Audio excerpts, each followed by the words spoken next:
أما بعد فأعوذ بالله من الشيطان الرجيم بسم الله الرحمن الرحیم۔ کن چیزوں سے روزہ ٹوٹ جاتا ہے، کن چیزوں سے روزہ نہیں ٹوٹتا، ان مسائل کا بیان آپ کی خدمت میں عرض کر رہا تھا۔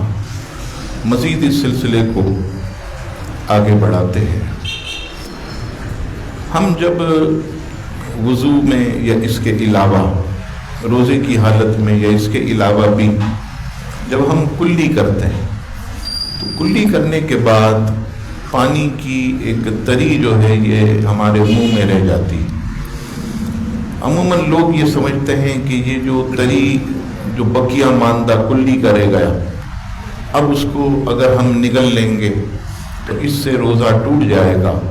تو شرعی مسئلہ یہ ہے کہ کلی کرنے کے بعد جو منہ کے اندر تری رہ جاتی ہے، اس تری کو اگر روزہ دار نگل لے تو اس تری کے نگلنے سے بھی روزہ نہیں ٹوٹے گا۔ اور بلغم وغیرہ تو میں نے کل بھی عرض کیا کہ کتنا ہی ہو اگر وہ نگل لے تو اس سے بھی روزہ جو ہے وہ نہیں ٹوٹے گا۔ روزے کی حالت میں اگر کسی کو منہ بھر جو ہے وہ قے آئی، جسے ہم الٹی کہتے ہیں، اگر منہ بھر قے آئی چاہے وہ کتنی ہی زیادہ، ایسی صورت میں بھی روزہ جو ہے وہ نہیں ٹوٹے گا۔ اچھی طرح کلی کر لیں اور کلی کرنے کے بعد وضو کر کے نماز پڑھ سکتے۔ لیکن قے کے معاملے میں یہ خیال رکھیے گا کہ یہ قے ہے، الٹی ہے، اس کا حکم جو ہے یہ پیشاب اور پاخانے کی طرح، یعنی یہ اس طرح ناپاک ہے جس طرح ہم پیشاب سے بچتے ہیں، پاخانے سے بچتے ہیں، کیوں؟ ناپاک ہے۔ اسی طرح الٹی بھی جو ہے یہ ناپاک ہے۔ جب بھی الٹی کریں لوگ جو ہے خیال نہیں رکھتے یہ دامن جو ہے کرتے کا یا شرٹ وغیرہ یہ ایسے آ جاتا تو اس کے چھینٹے جو ہے وہ اس کے کپڑے پر، سینے پر جو ہے وہ پڑتے، تو یاد رکھیے گا کہ اس سے اس کا کپڑا جو ہے وہ ناپاک ہو جائے گا۔ الٹی کسی بھی جسم کے کپڑے پر حصے پر لگے گی تو اس سے وہ کپڑا جو ہے وہ ناپاک ہو جائے گا۔ تو جب بھی قے آئے تو کوشش کریں کہ اپنے دامن کو بچائیں، کپڑوں کو بچائیں، چھینٹوں سے بچائیں تاکہ جو ہے وہ ہمارا لباس ناپاک جو ہے وہ نہ ہو۔ پیر وغیرہ پر کہیں چھینٹے آ جائیں تو اچھی طرح جو ہے پاؤں کو دھو لیں کیونکہ یہ ناپاک ہے۔ اسی طرح جو ہے اگر کسی کو روزے کی حالت میں قے آئی اور قے آنے کے بعد اس نے کیا کیا کہ تھوڑی قے کو نگل لیا، یعنی جیسے آئی تو اس نے نکلنے نہیں دیا، جان بوجھ کر تھوڑی قے اندر چلی گئی، منہ میں آ کر پھر اندر چلی گئی، تو اس طرح جو ہے وہ روزہ ٹوٹ جائے گا۔ اس طرح جو ہے روزے کو نقصان پہنچے گا کہ وہ اناج والی قے وہ ایسے منہ میں آئی اور اس نے جو ہے وہ اناج والی قے کو اندر نگل لیا، جس کی مقدار ہمارے فقہا نے چنا برابر لکھی، جو چھوٹا چنا ہوتا اس کے برابر لکھی۔ اگر اس نے نگل لیا تو اب جو ہے اس کا روزہ ٹوٹ جائے گا۔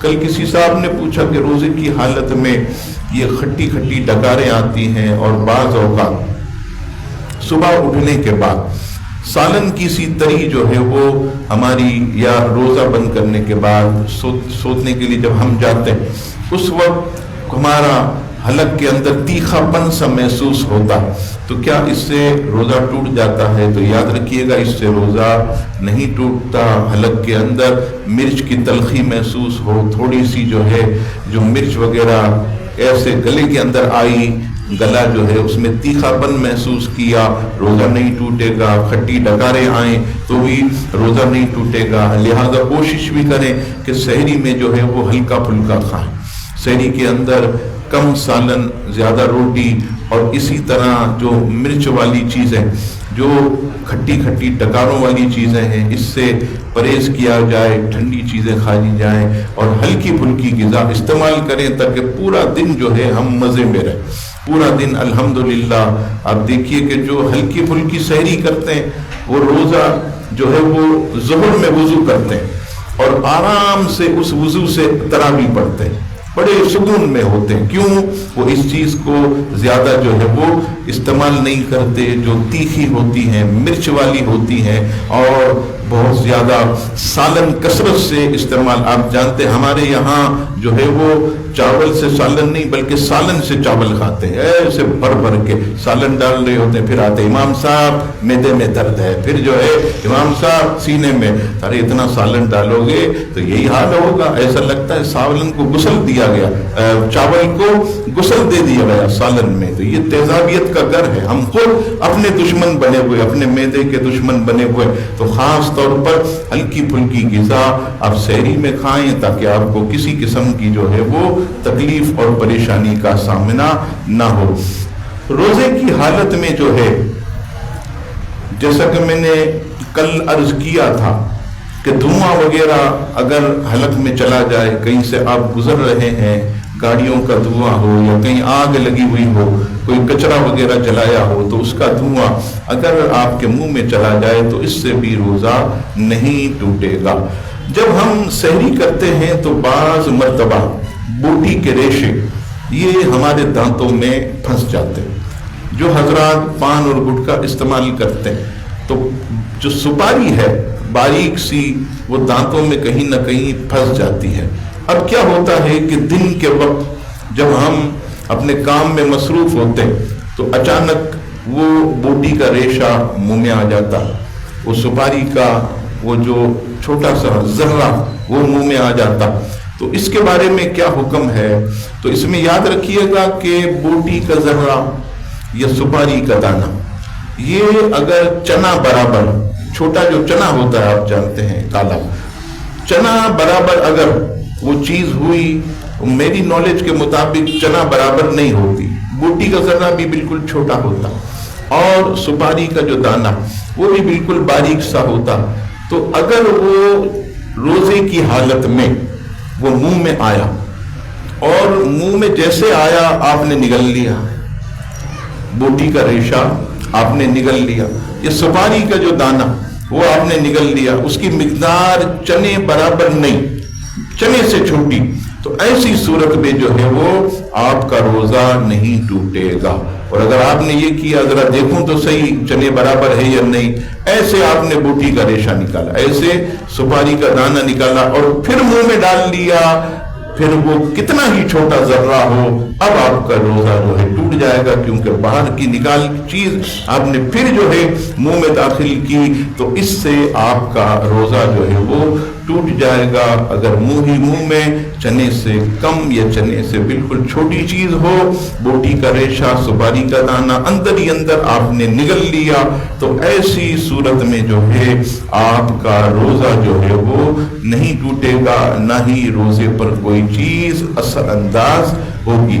اب آئیے, مسوڑے جو کمزور ہوتے ہیں روزے کی حالت میں, وہ روزہ دار بہت زیادہ پریشان ہوتے ہیں. پریشان یوں ہوتے ہیں کہ مسوڑے کی کمزوری کی وجہ سے دانتوں سے خون آتا, اور دانتوں سے خون جب آتا تو وہ روزے کو کس طرح نقصان پہنچاتا ہے, اس متعلق جو ہے آپ کی خدمت میں جو ہے وہ چند مسائل پیش کرتا ہوں. دانتوں سے خون نکلا روزے کی حالت میں اور حلق کے ذریعے پیٹ میں نہیں پہنچا, حلق کے ذریعے گلے کے ذریعے پیٹ میں نہیں پہنچا, آپ نے کلی کر کے ہی باہر نکال دیا, اب جو ہے آپ کا روزہ نہیں ٹوٹے گا.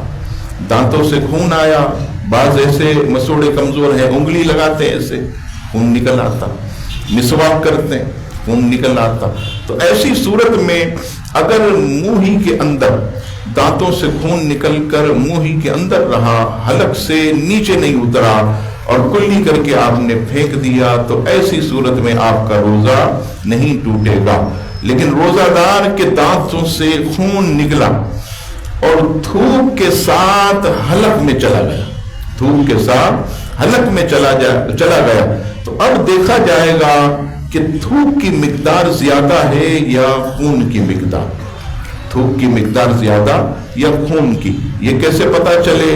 وہ ایسے پتا چلے گا کہ جیسے آدمی جو ہے اپنے منہ کے تھوک کو حلق میں نگلتا، تو نگلتے ہی حلق میں اس کی تلخی محسوس ہوتی، ایک عجیب سا جو ہے وہ مزہ حلق میں محسوس ہوتا ہے تلخی کی طرح۔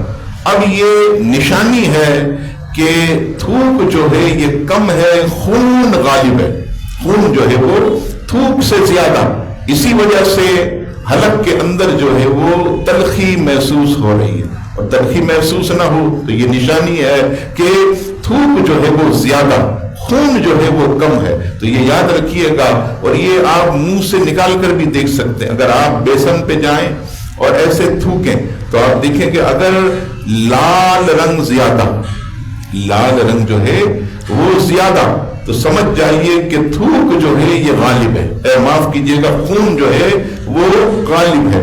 اور منہ سے تھوکا آپ نے اور سفیدی زیادہ نظر آئی، پیلا پن کم نظر آیا، اب جو ہے تھوک غالب، اب جو ہے روزہ نہیں ٹوٹے گا اور خون غالب ہے، تو ایسی صورت میں جو ہے وہ روزہ ٹوٹ جائے گا۔ یہ میں نے اس لیے عرض کیا کہ کئی بیچارے ایسے مریض جو مسوڑے کی کمزوری کی وجہ سے بہت پریشان رہتے ہیں اور یہ تکلیف میں رہتے ہیں کہ کہیں ہم روزے سے جو ہے وہ محروم نہ ہو جائیں۔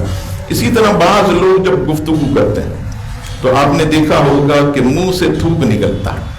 اب منہ سے تھوک جب نکلتا، تھوڑا تھوک یہ لبوں پر ادھر جمع ہو جاتا ہے، تھوڑا ادھر، تھوڑا سائیڈوں پر، تو اگر روزے کی حالت میں کوئی ایسا شخص گفتگو کر رہا ہے اور تھوک جو ہے اس کے منہ سے نکل رہا اور اس کے ہونٹوں پر جمع ہو گیا، اور پھر بعد میں اس نے ایسے اپنی زبان سے سارا تھوک جو ہے وہ اندر لے لیا، جو باہر نکلا تھا وہ سارا تھوک جو ہے وہ اندر لے لیا اور حلق میں بھی اتار لیا، تو ایسی صورت میں بھی روزہ نہیں ٹوٹے گا۔ بعض دفعہ آپ دیکھیے کہ بعض لوگ گفتگو کرتے ہیں تو سامنے والے کو بھی فیضیاب کرتے ہیں، یہ پان والے، اللہ اکبر۔ میں نے دیکھا کسی کو پوچھا بھئی یہ یہاں پر پان کے تھوک کے نشان کیسے؟ آپ تو نہیں کھاتے رہے؟ بولے کیا بتائیں، ایک دوست ملے تھے، وہ بیچارہ 10 منٹ کھڑا ہو گیا اور مجھے فیضیاب کر کے چلا گیا۔ یہ بہترین جو ہے وہ پاکستان کا نقشہ اس نے میرے اس کپڑے پر، تو دیکھیے کیسے۔